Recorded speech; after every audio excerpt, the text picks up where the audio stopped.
Other shows we have for you to enjoy at myclassicradio.net. The Avengers was most certainly not a household name in South Africa prior to the radio series. With no national television service until 1976, the mechanism simply was not present in the country to show television programs to mass audiences. While many other countries reveled in the filmed adventures of John Steed and company, South Africa was not equipped to join in the fun.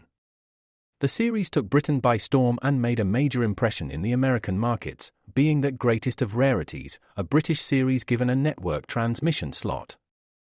However, as a filmed series, rather than a videotaped one, The Avengers was able to gain a modicum of exposure in South Africa through film rentals. Come and listen at myclassicradio.net. Other shows we have for you to enjoy at myclassicradio.net. 21 Precinct was a police drama broadcast on CBS from July 7, 1953, to July 26, 1956. It initially served as a summer replacement for My Friend Irma. The show was produced in cooperation with the Patrolmen's Benevolent Association of City of New York and adaptations from True Criminal in New York. The Policeman's Point of View. Historically, the 21st Precinct had been located near Gramercy Park, Manhattan. In 1929, the department reorganized the precinct numbering, and 21st designation was discontinued. No such precinct existed during the run, nor does a 21st precinct exist. However, the fictional precinct's territory closely corresponds to that of the Upper Side's 23rd precinct since 192. Come and listen at myclassicradio.net.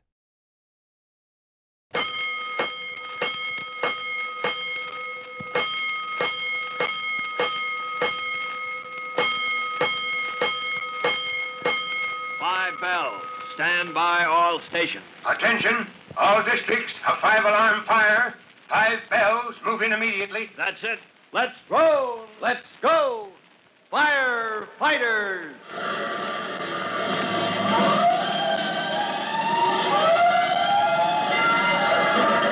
Presenting Firefighters, the true-to-life story of our unsung heroes who stand ready to ride by day or night against our most murderous enemy, the demon of fire.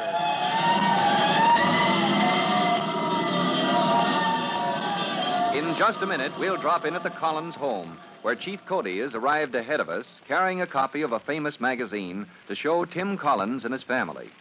But before we visit the Collinses, here's something you should hear.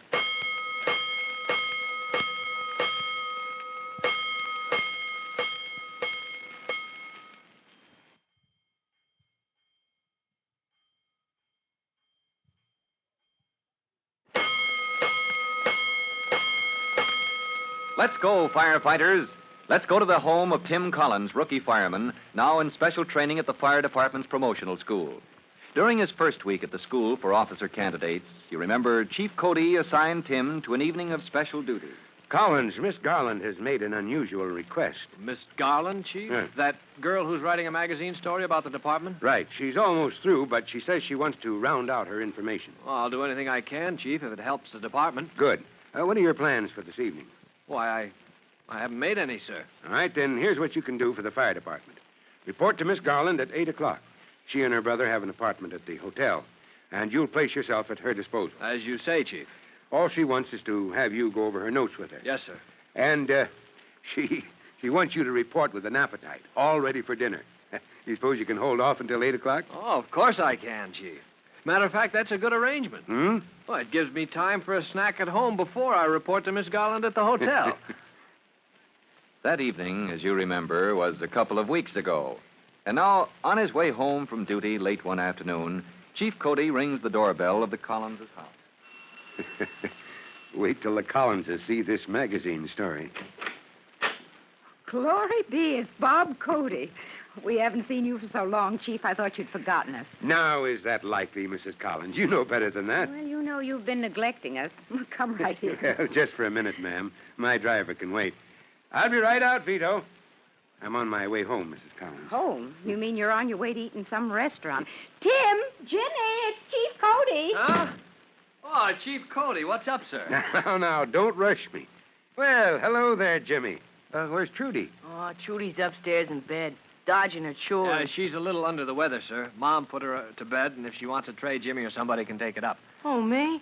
Listen, I got enough to do. Oh, Jimmy, you've been so cross all week, and now... What's the matter with you, Jimmy? You can carry a tray upstairs to your sister, can't you? Oh, always something. Now I'm running errands for a girl. Jimmy, talking like that before Chief Cody, too. Excuse me, Bob. I'll see if Trudy needs anything. I'll be on my way in a minute, Collins. I just wanted to show you and your family this magazine article, the one Miss Garland wrote. It's in print already? Look for yourself. Oh, good grief, all these pages. And at the end it says continued. She's going to write more, too? Next time about the Firefighters Brigade. How do you like that, Jimmy? Oh, the brigade. That bunch Jimmy! The Firefighters Brigade is a great bunch of kids, Jimmy. Your brother told Miss Garland about them. Jimmy, come upstairs a minute, dear. Mom's calling you, Jimmy. I'm not deaf. I'm coming. Guess I can hear all right. Huh. Say, what's the matter with that boy, Collins? Something on his mind? Doesn't act like himself at all. Hanged if I know, Chief. He's had a chip on his shoulder the past few days. Yeah, off his feet, I guess.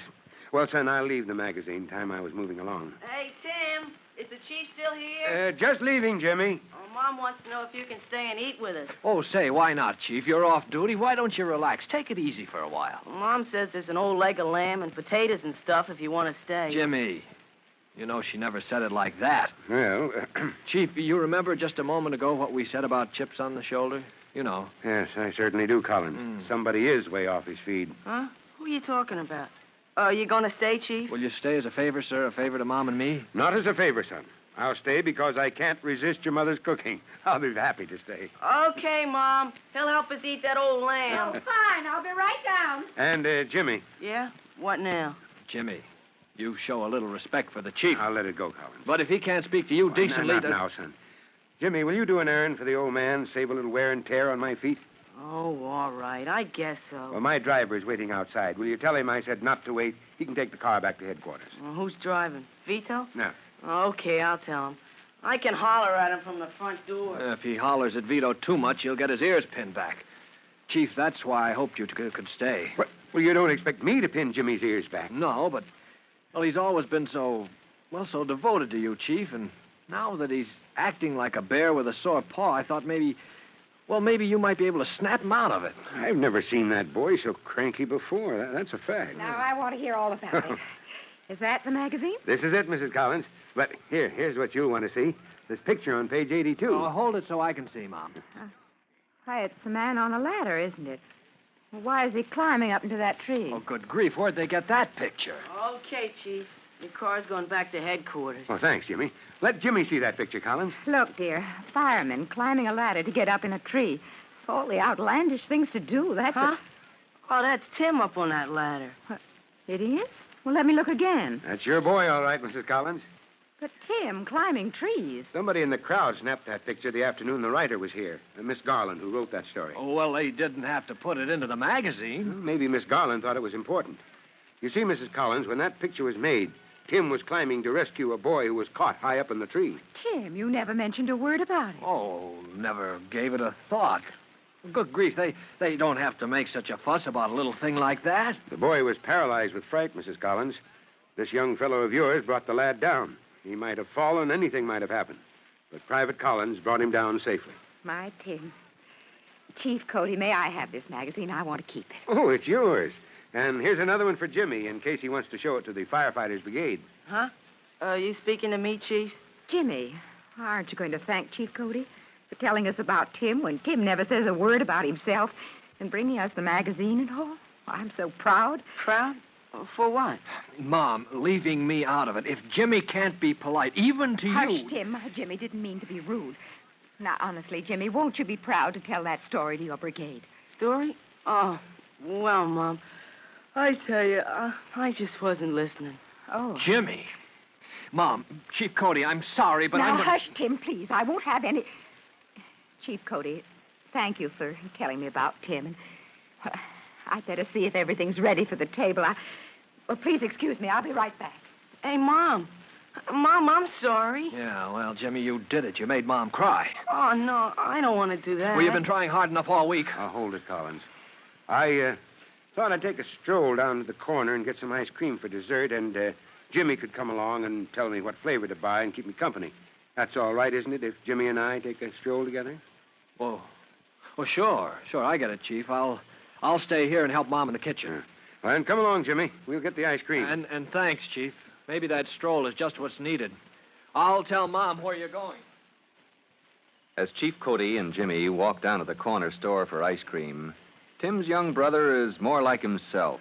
But the chief knows he has some kind of trouble on his mind. Something's bothering you, Jimmy. I know. We've been pals for a long time, and I can tell. Oh, gee, it's nothing important, I guess. Not enough to get Mom upset about it anyway, the way I did. From something you said, I wonder if it's the Firefighters Brigade. Huh? Well, golly, how did you know? Is it the brigade, Jimmy? Yeah. Yeah, it is. Now you're getting me all upset.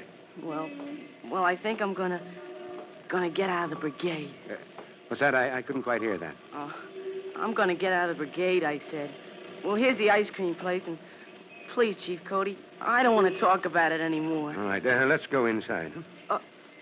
I'll wait outside for you, Chief Cody. Well, now what? Nothing. I just don't want to go inside. Who's in there? Who's that you're glaring at through the window? Oh, nobody much. Isn't that young Williams, Whitey Williams? I guess it is. Every place you go, there's that Whitey Williams. Always butting in everywhere. Whitey Williams, he's an officer in the Firefighters Brigade, isn't he? In your brigade at Northside School? Pretty soon he can be all the officers if he wants to, after I quit. So that's it. So there's trouble between you and Whitey.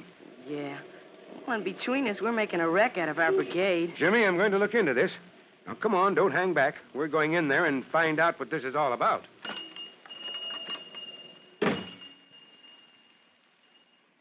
So Chief Cody is about to find out why Jimmy Collins has been so hard to get along with all week. Tim's young brother is in the midst of a feud with Whitey Williams, and their quarrel threatens harm to the Firefighters Brigade at Northside School. That's a situation Chief Cody cannot tolerate, and for his effort to bring Jimmy and his rival together, listen to our next true-to-life episode of The Firefighters. In just a moment, Chief Bob Cody will tell you, boys and girls, how you can help the firefighters in your own town. But first, here's a message you ought to hear.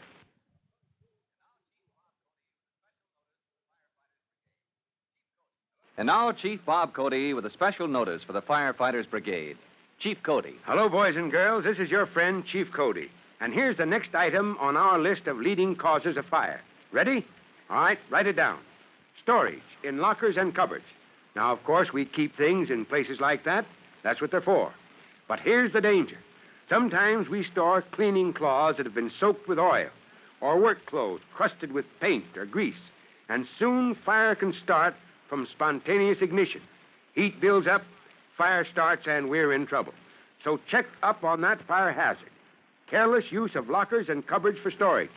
Well, that's all, and goodbye for now. Fire Chief Cody and the young rookie fireman Tim Collins will be back on the same station the next time you hear...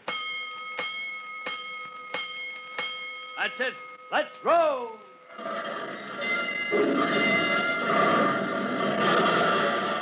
Let's go! Firefighters! Firefighters is a copyrighted feature of William F. Holland Productions.